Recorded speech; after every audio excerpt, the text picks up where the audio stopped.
Radio Alise Plus programmu turpina Ziņas bez robežām. Studijā Juris Saukāns. Izraēlas aizsardzības ministrs Izraels Kats ir pavēlējis veikt priekšdarbus nometnes izveidošanai Gazas joslas dienvidos, kurā tiktu izmitināti ap 600,000 palestīniešu. Kā ziņo Izraēlas mediji, Kats esot teicis, ka nometne tiek veidota, lai vājinātu kaujinieku grupējuma Hamas varu pār Gazas joslas iedzīvotājiem, un jau tiek izstrādāti plāni humānai pilsētai uz sagrautās Rafahas pilsētas drupām. Nometnē izmitinātu 100,000 pajumti zaudējušo palestīniešu, kas pašlaik dzīvo teltīs. Nometni iecerēts uzcelt 60 dienu pamiera laikā. Par tā noslēgšanu rit sarunas starp Izraēlu un Hamas. Izraēlas premjerministrs Benjamins Netanjahu vakar paziņoja, ka ir nominējis ASV prezidentu Donaldu Trumpu Nobela miera prēmijai.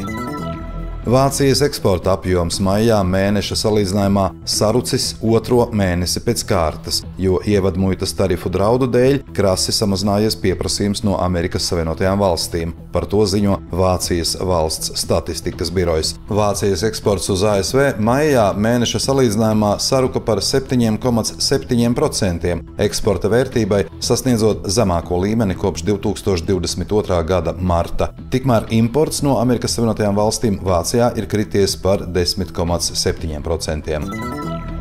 Latvijas prezidents Edgars Rinkēvičs Jūrmalas rezidencē tikās ar Vācijas prezidentu Franku Valteru Steinmeieru. Šī ir Steinmeiera 12. vizīte Latvijā, apmeklējot Latviju gan kā Vācijas prezidentam, gan kā kādreiz ārlietu ministram. Rinkēvičs augstu novērtēja Vācijas ieguldījumu Baltijas drošībā. Abi prezidenti pauda vienotu atbalstu Ukrainai cīņā pret Krievijas agresiju un bija vienisprātis, ka jāturpina atbalstīt Ukrainu gan militāri, gan finansiāli, lai tā spētu cīnīties pret Krievijas agresiju un pasargātu cilvēku dzīvības.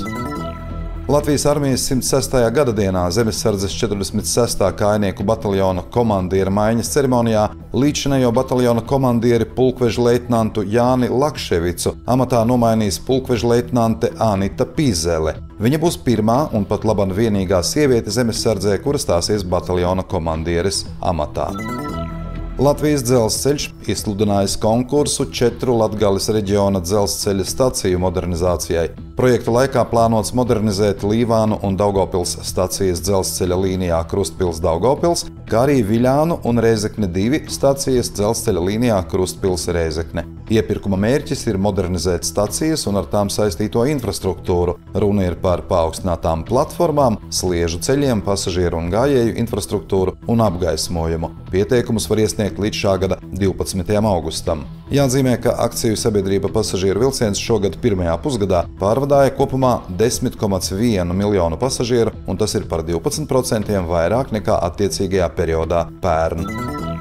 Daugavpilī apstiprināts projekts, kas tiks īstenots 2025. gada līdzdalības budžeta programmā. Par realizācijai virzāmu atzīts iedzīvotāju iesniegtais priekšlikums laivu piestātne Lapene laiva un rampa motorlaivām Odu ielā 4 Daugavpilī. Par to nobalsoja 348 pilsētnieki.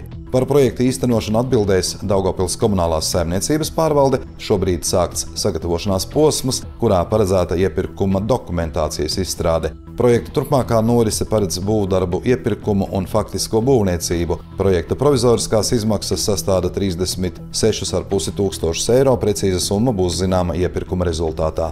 Studijā bija Juris Saukāns pār Ziņu bez robežām satura atbildes Alise Plus projektu finansē Mediju atbalsta fonds no Latvijas valsts budžeta līdzekļiem.